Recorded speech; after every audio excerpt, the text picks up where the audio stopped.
prelude, the political foreplay, whatever you choose to call it, is past. For a year and a half, our country has been contorted into a reality TV show. Mark, this is the day we discovered that reality bites.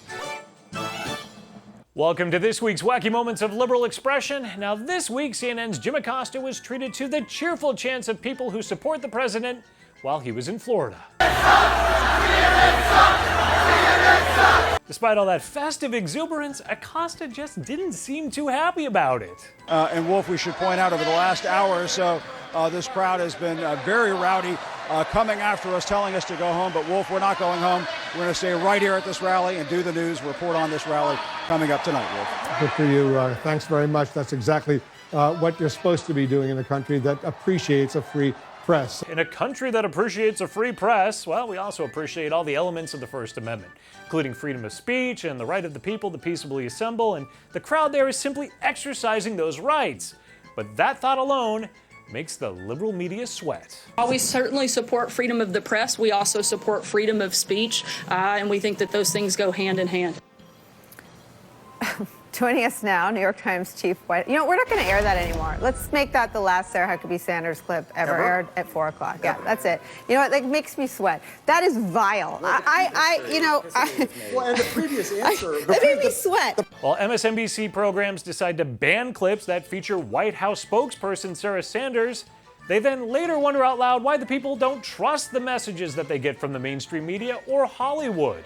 Donald Trump ran on this, and it was effective. He said that, you know, the media doesn't represent regular people. Hollywood doesn't represent regular people. We are completely out of touch with regular people, and it worked to his advantage. How as somebody who speaks in the media often, as someone who produces films like Shock and Awe that are journalism films, but then also somebody in Hollywood, how do you push back on that? You just have to keep pounding away. So they keep on pounding, and this week they pounded two words in particular. Russian collusion. Russian collusion. Russia collusion. If you went to see Glee from the liberal media this week, you really needed to watch their coverage of the Paul Manafort trial.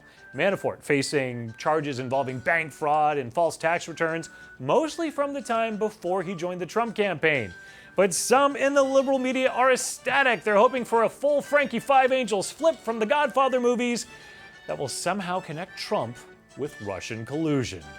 Mark it as a day in history. The man who was once Donald Trump's top kick is now facing years in a U.S. prison.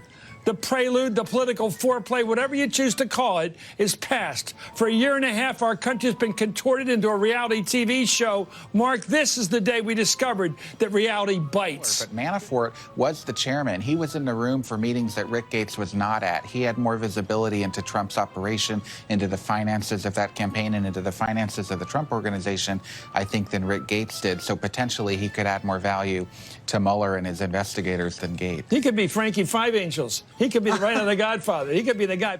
For the liberal media, connecting the Russians to the Trump administration is no longer enough.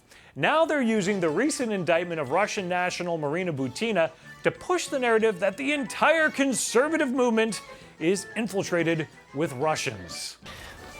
This larger investigation is going to be known as what? It looks to me like a Russian infiltration campaign on all levels of the conservative movement in this country. Is that what happened? That's exactly what seems to be happening. Yeah, exactly. And you wonder why people don't believe the liberal media. You know, for these guys to be surrounded by people who disagree with them, who don't trust all they have to say, well, to them, you might as well be in a different country. Honestly, it felt like we weren't in America anymore. I don't know how to put it any more plainly than that. And that'll wrap us up this week. I'm Eric Shiner for MRC-TV. We're taking a little break. We'll be back in 2 weeks with more liberal wackiness.